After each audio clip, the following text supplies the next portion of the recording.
G'day viewers, I've been a bit slack. Well, actually I've been too involved in work and real trains. But anyway, a couple of days ago, Just Trains have released a new update for the in-development West Coast Mainline Crewe to Preston. As usual, I read these articles to improve the accessibility of the information for those who can't or won't go and read it for themselves. Rightio, this one's coming out for Train Sim World 6, no surprise there. Just Trains bring you their latest edition for the West Coast Mainline series, Crewe Preston. This busy section, located in northwest England, includes the historic railway town of Crewe, as well as a multitude of branches which will allow you to explore a number of lesser-known areas, such as the Deepdale branch north of Preston. With varying speed limits and track arrangements, you'll constantly be adjusting to the line ahead, whether you're driving a 100-mile-an-hour express or a 45-mile-per-hour freight. This immersive route will take you back to an era when the West Coast Main Line was truly alive with a huge variety of traffic. Take charge of the powerful electric Class 86/4 locomotive on high-speed passenger and freight runs between Preston and Crewe.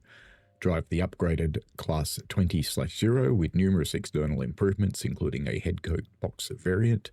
A star feature is its all-new slow-speed control for precision merry-go-round coal operations.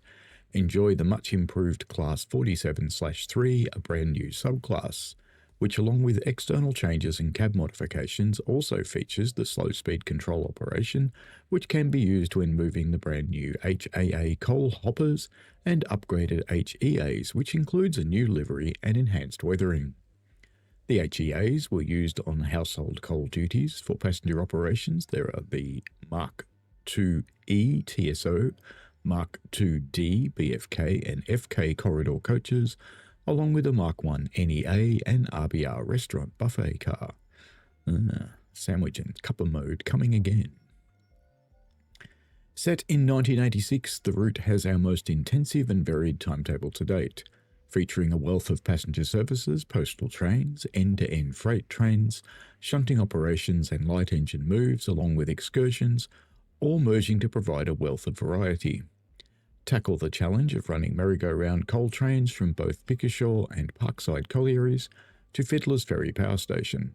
Of course, you will be able to route hop to join with the other Just Trains routes, making Crewe Preston a valuable addition to your West Coast routes library. Continuing on with the development update, welcome to the next development update covering the West Coast Mainline Crewe Preston route. This one is lengthy. Enjoy. The Just Trains team have been working to develop the Class 47/3 for the upcoming Crewe Preston route for Train Sim World 6. The Class 47/3s were specifically intended for hauling freight services, and they'll be put to work across a variety of services in our upcoming route. These locomotives will take up work on the merry-go-round coal trains to and from Fiddler's Ferry power station, whilst also working up to 75 mile an hour on Freightliner container trains. This isn't the limit of their use, however. These versatile locomotives were regularly seen on just about every type of freight train in the 1980s. We have also represented their appearance occasionally on passenger services, something that BR were reluctant to do given their lack of electric supply equipment. However, much like in real life, the best laid plans didn't always work out, and we have simulated rare appearances of Class 47/3s on passenger services, so you'll want to keep your eyes peeled when a diesel-hauled passenger service is scheduled to arrive. We have worked extensively to create the 47/3 in Train Sim World 6, with a number of new features including accurately simulate the subclass in all their glory. Key among these features is the new slow-speed control. This feature was fitted to the Class 47/3s to enable them to work coal trains from pit to power station, without the need for stopping or constant adjustment of the power controls. As a result, when you arrive at Fiddler's Ferry power station, you'll be able to switch on the SSC and relax while your train navigates its way through the unloader at a steady 1.5 mile an hour, supplying black gold to the national grid. Of course, you'll need to keep a close eye on those creep control aka totem signals to ensure that you have permission to continue.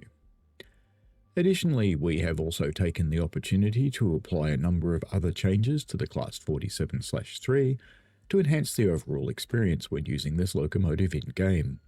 Below is a summary of the changes you can expect to see, along with a list of featured variants. We'll start off with the exterior art changes and enhancements. The model is altered to create the 47/3 subclass, including general improvements.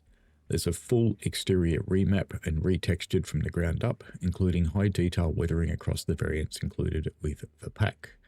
Plated head code panel remodel at both ends, boiler exhaust removed, plate added to cover, slow speed control box added to the axle box, ETS equipment removed from the buffer beam, brush built specific details including tail lights rotated horizontal, and large center support on the buffer beam. New exterior variants where applicable, high intensity headlight correctly removed from applicable locos for 1986. Larger center tanks on applicable locos. Cantrail stripe representing on each loco accurately for the period. Flush ends for applicable locomotives, usually as a result of accident damage. Depot-specific markings for Thornaby, Stratford and Tinsley locomotives, new nameplates. Featured liveries BR Blue Stratford, BR Blue Thornaby and Rail Freight Grey. Cab art changes and enhancements. The Class 47 cab model altered to accurately represent the 47/3 subclass, along with general improvements and error corrections. Full cab remap of UVs and retextured from the ground up. On the cab bulkhead, TPWS isolator removed. AWS air horn added. Slow speed control on-off switch added. New door open close animations. On the driver's desk, the driver's switch bank proportion and layout corrected. Tail light switch proportion and layout corrected. Correct straight air brake control added. Correct driver's fault panel added. Train heat buttons removed. Anti-slip button removed. Fire bell test button added. Overload reset button added. Correct gauges added. Slow speed control added. Speed set switch and gauge. Window heat strips and stickers added. Head code porthole added. Audio changes and enhancements, introduction of new audio along with upgrading existing sounds. On the exterior, there is now an alternate idle sound, edited startup and shutdown, new rail joints and new turbo. Inside the cab, there's a new set of interior sounds including startup and shutdown, new fire bell, working DSD with DVD, new switch sounds, new triple pump. We hope that update has given you an insightful look at what we've been working on regarding the Class 47/3. We also invite you to view this selection of work in progress screenshots, and that's what's been cycling around behind us. That's it for now. We hope to bring you more on the latest route progress soon. Now, there isn't any knowledge of when this is actually coming out yet, so we shall have to wait and see, won't we? You'll just have to be patient. The Just Train stuff in TSW does, generally speaking, come with a fairly high visual quality, and we'll see what that does to the other routes. But anyway, that's all for now. Enjoy yourselves. If you've got any questions, feel free to chuck them down below. If you feel like speculating when the route's coming out, go ahead and do it. All right, have fun, folks. Enjoy, and we will see you later. Bye.